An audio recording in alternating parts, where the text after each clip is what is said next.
ये हमारा split AC का इंस्टॉलेशन हम इसमें दिखा रहे हैं।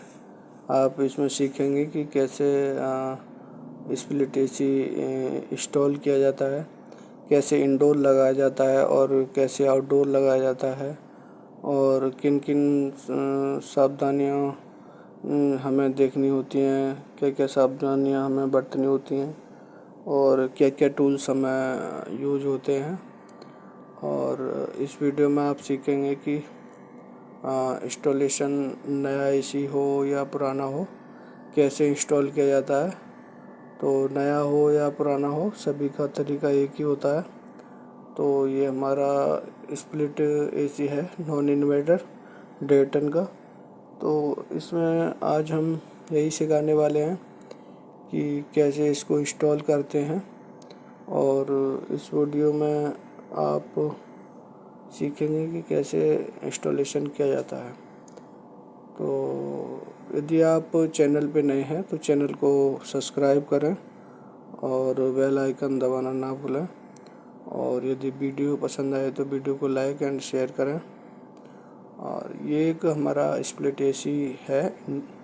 सबसे पहले हम इसको इंडोर को हम लगाएंगे, और इंडोर को लगाने के लिए हमें एक वॉल डिसाइड करनी होती है कि हम किस डायरेक्शन में, कहाँ पे हमें स्प्लिट एसी को अपने रूम में लगाना है।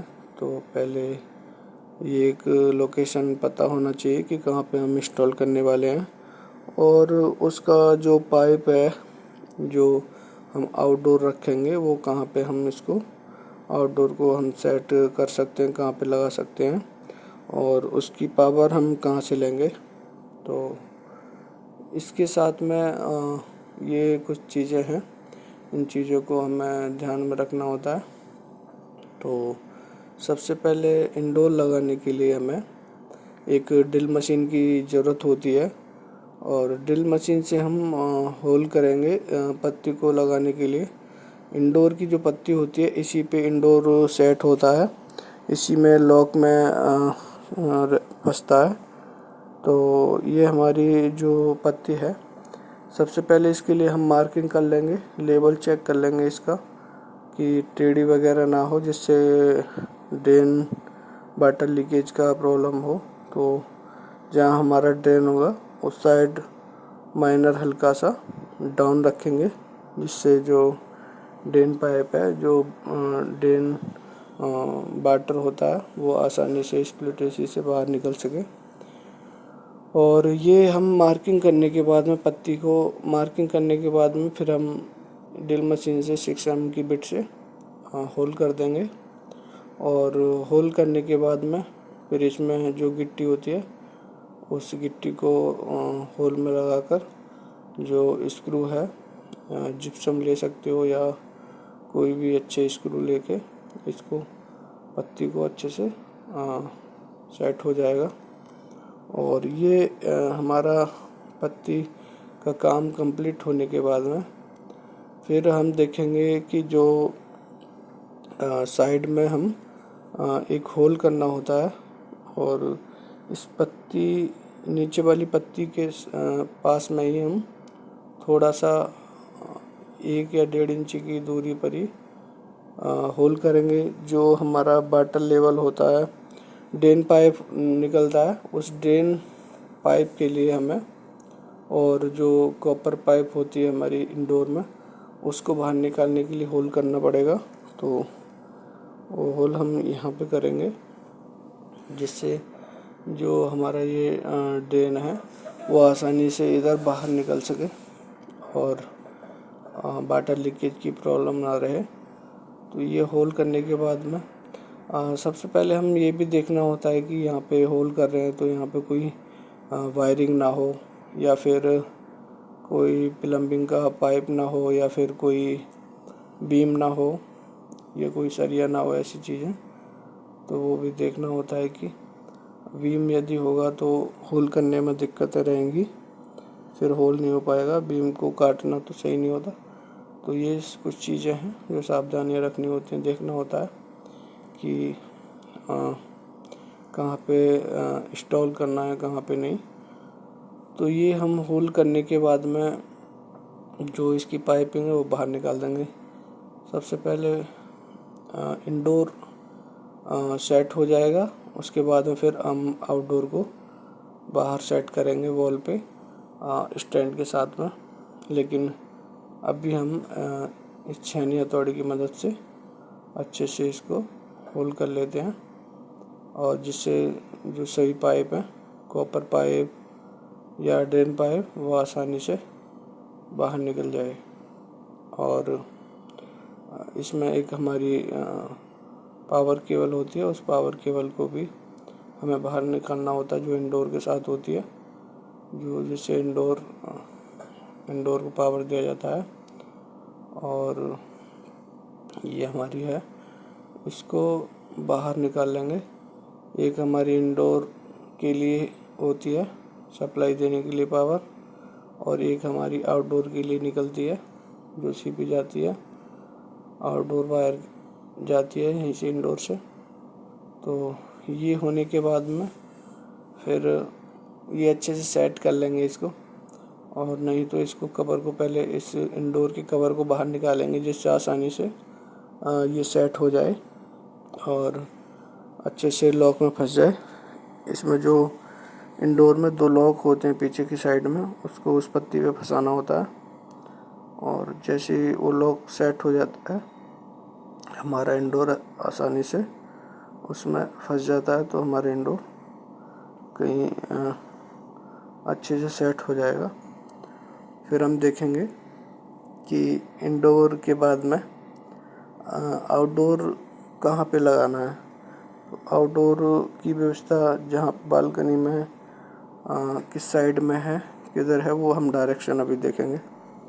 तो ये हमारा इंडोर आसानी से लग जाएगा।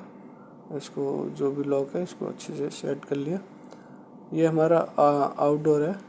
जस्ट इसके पीछे ही बालकनी में साइड में हमने सबसे पहले इसका जो आउटडोर स्टैंड होते हैं, जिसमें हम इस नट बोल्ट को टाइट कर रहे हैं, ये ड्रिल मशीन की सहायता से इसमें फास्टनर लगा के इसको आसानी से हैंग कर लेंगे दोनों स्टैंड को। और ये 2 स्टैंड होते हैं आउटडोर के। उसके बाद में फिर इसको आउटडोर को इसके ऊपर रख देंगे, और रखने के बाद में जो इसमें नट बोल्ट होते हैं, उस नट बोल्ट की सहायता से इसको अच्छे से टाइट कर देंगे, जिससे ये कहीं लूज ना रहे, हिले नहीं आउटडोर। सभी पेज को टाइट करने के बाद में देखेंगे कि इसकी जो पाइपिंग है वो हम चेक कर लेंगे। जो इंडोर से आउटडोर के लिए डिस्चार्ज और सक्शन पाइप हमारी कॉपर पाइप आ रही होती है, उसको हम इसमें आउटडोर में जो सक्शन बाल और डिस्चार्ज बाल में कनेक्ट करेंगे। फ्लेयर नहीं बने तो फ्लेयर बनाएंगे टूल्स से। तो ये पहले और हम अच्छे से इसको आउटडोर को टाइट कर लेते हैं नट बोल्ट से, जिससे कहीं भी इसको लूजिंग ना रहे। तो ये हो गया हमारा आउटडोर अच्छे से टाइट। इसके बाद जो हमारी पाइप है वो हम देखेंगे। पाइप ये हमारी जो कॉपर पाइप है, इसमें थोड़ा सा बेल्ट करना पड़ेगा, नहीं तो यदि फ्लेयर नट बने हैं तो फ्लेयर नट से हम इसको टाइट करेंगे। यदि फ्लेयर नट नहीं बने हैं और फ्लेयर नट इसमें इंडोर में नहीं है, तो फिर हम इसको बेल्डिंग से और बेल्ट करके अच्छे से बेल्ट कर देंगे। कॉपर रॉड से बेल्ट कर देते हैं। एलपीजी कैन और टॉर्च के साथ में कॉपर रॉड के साथ से अच्छे से उसको बेल्ट करना फिर ज़रूरी होता है, तो कनेक्ट करने के लिए। ये हमारा फ्लेयर नट है इंडोर में, तो दोनों फ्लेयर नट को अच्छे से टाइट कर लेंगे। ये हमारे जो पाइप है इसका आउटडोर का, इसमें फ्लेयर नट बने हुए हैं, और दोनों साइड के फ्लेयर नट को इनमें सक्शन का सक्शन में और डिस्चार्ज का डिस्चार्ज से कनेक्ट कर देंगे। और जो हमारे टूल्स की मदद से इसको अच्छे से इसको टाइट कर देंगे। और ये दोनों पाइप कनेक्ट करने के बाद में फिर हम देखेंगे कि जो बाल पे फ्लेयर बनाना पड़ेगा, तो हम फ्लेयर टूल्स की मदद से हम फ्लेयर बनाएंगे। ये हमारी स्लाइड रेंज से हम इसको अच्छे से टाइट कर ले रहे हैं जिससे लीकेज ना रहे। यदि माइनर भी लीकेज रहता है तो गैस निकलने का खतरा होता है, जिससे गैस निकलने के बाद फिर कूलिंग स्प्लिट एसी या कोई भी एसी कूलिंग नहीं करता है, गैस लीकेज रहती है। तो ये अच्छे से टाइट करना बहुत ज़रूरी होता है। दोनों फ्लेयर नट को अच्छे से टाइट करने के बाद में फिर हम देखेंगे कि आउटडोर पे और क्या क्या इसकी वायरिंग कैसे करें। और ये वायरिंग हमारी, ये हम पहले इसको अच्छे से एक बार टाइट कर लेते हैं। और ये टाइट करने के बाद में अच्छे से टाइट होने के बाद में फिर देखेंगे कि जो हमारा डिस्चार्ज और सक्शन पाइप है उसको भी हम बाल में कैसे कनेक्ट करते हैं और फ्लेयर नट कैसे बनाते हैं, फ्लेयर नट कैसे बनाया जाता है, वो सभी इस वीडियो में आप सीखेंगे। तो एक हमारा टूल्स होता है जिसकी मदद से हम टूल्स की मदद से हम फ्लेयर नट बनाते हैं, फ्लेयर बनाते हैं। और फ्लेयर नट इसके अंदर पाइप के अंदर डालते हैं। और फ्लेयर बनाने के लिए इसमें हम टूल्स की मदद करेंगे। तो ये जो हमारा पाइप है, एक्स्ट्रा पाइप है, इसको हम कट कर लेंगे। ये हमारा डिस्चार्ज और सक्शन पाइप को दोनों को कट करने के बाद में कहाँ हमारा बाल अच्छे से सेट हो रहा है। और ये होने के बाद में जो हमारा डिस्चार्ज है इसको भी हम अच्छे से कनेक्ट कर लेंगे, लेकिन इसमें फ्लेयर बनाएंगे। तो ये हमारा है फ्लेयर टूल। इस फ्लेयर टूल की मदद से हम उसको हम फ्लेयर बनाएंगे। और जो हमने अंदर पाइप के अंदर एक फ्लेयर नट हमने पहले से ही डाला हुआ होता है। तो ये फ्लेयर बनने के बाद में एक ये हमारा नोज प्लायर है, नोज प्लायर से भी कर सकते हैं। और हमारे पास योग होता है, उससे हम इसको इसका फ्लेयर बनाएंगे। और ये फ्लेयर बनने के बाद में जो फ्लेयर नट है उसको बाल में अच्छे से टाइट कर देंगे। तो ये हमारा पाइपिंग इसकी कनेक्ट हो जाएगी। और फ्लेयर बनाते समय देखना होता है कि हमारा फ्लेयर यदि अच्छा नहीं बना है तो वो क्रैक यदि रहेगा तो फिर वो वहाँ से भी लीकेज का खतरा होता है। इस योग की मदद से हम इसको फ्लेयर को हम बनाएंगे। ये एक तरीका है, इस टूल की मदद से हम जो है फ्लेयर बनाते हैं। इसमें डिस्चार्ज का हो, सक्शन का हो, क्वार्टर का हो, कोई भी फ्लेयर हम इस टूल्स की मदद से बना सकते हैं। और ये अच्छे से आसानी से बेहतरीन तरीके से अच्छे से बन जाएगा। और इस बनने के बाद में जो फ्लेयर नट है हमारा, इसको वाल पे हम अच्छे से टाइट कर लेंगे। और जो भी हमारा ये लीकेज ना रहे, बस यही देखना होता है। ये हमारे पाइप दोनों कनेक्ट हो गए हैं।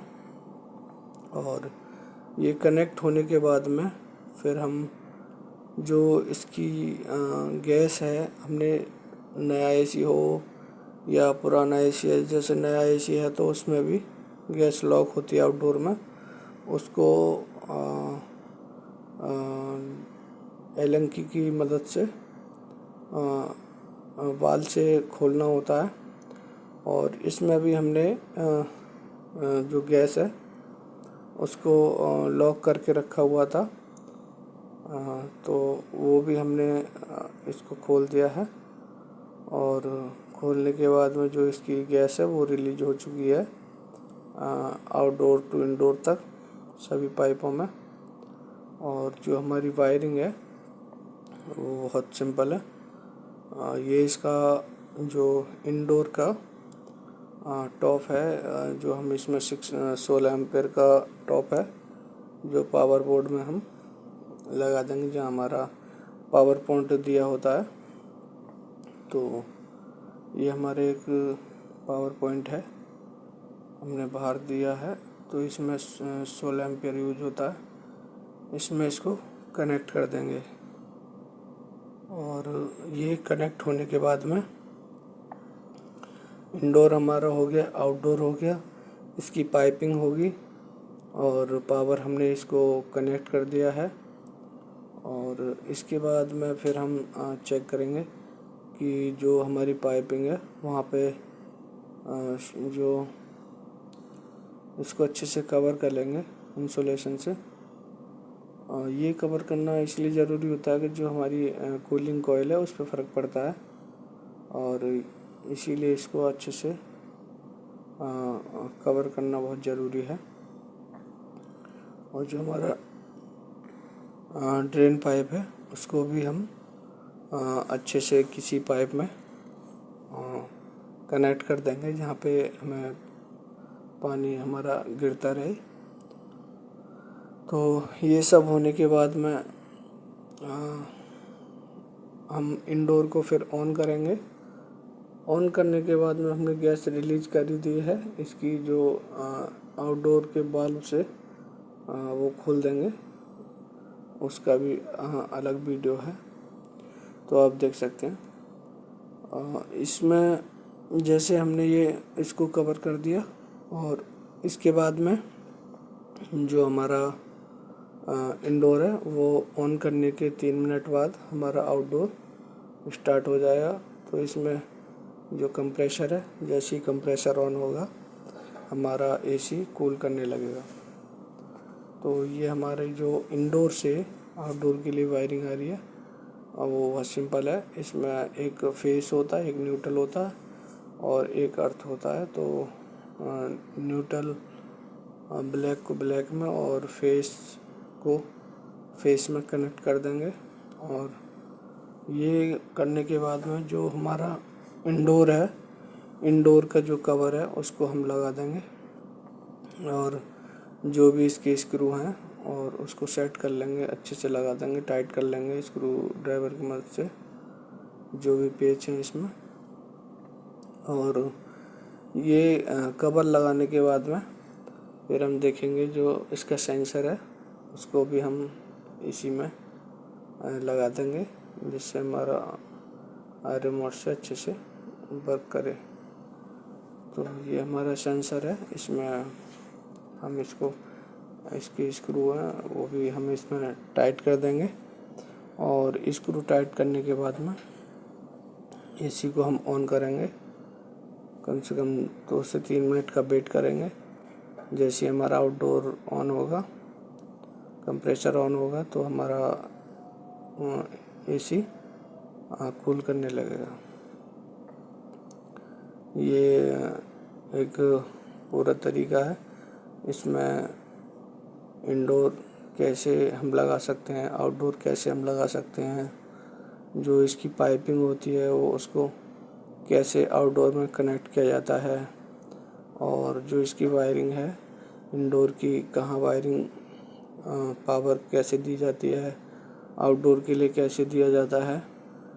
तो इस वीडियो में आपने देखा कि इंडोर की जो पावर है, जो पावर पॉइंट है वो उसको हमने एक पावर पॉइंट में दे दिया और जो इंडोर से एक आउटडोर के लिए जा रही है उसको हमने आउटडोर में कनेक्ट कर दिया फेस और न्यूट्रल। और ये हमने ऑन कर दिया है एसी को। और ऑन करने के बाद में फिर ये 3 मिनट के अंदर हमारा एसी ऑन हो गया है और ये अच्छे से कूल करने लगा है। इस वीडियो में बस इतना ही। नेक्स्ट वीडियो देखने के लिए चैनल को सब्सक्राइब करना ना भूलें, और वीडियो पसंद आए तो वीडियो को लाइक एंड शेयर करें। आप लोगों का सपोर्ट ही हमारे लिए ताकत है। और धन्यवाद।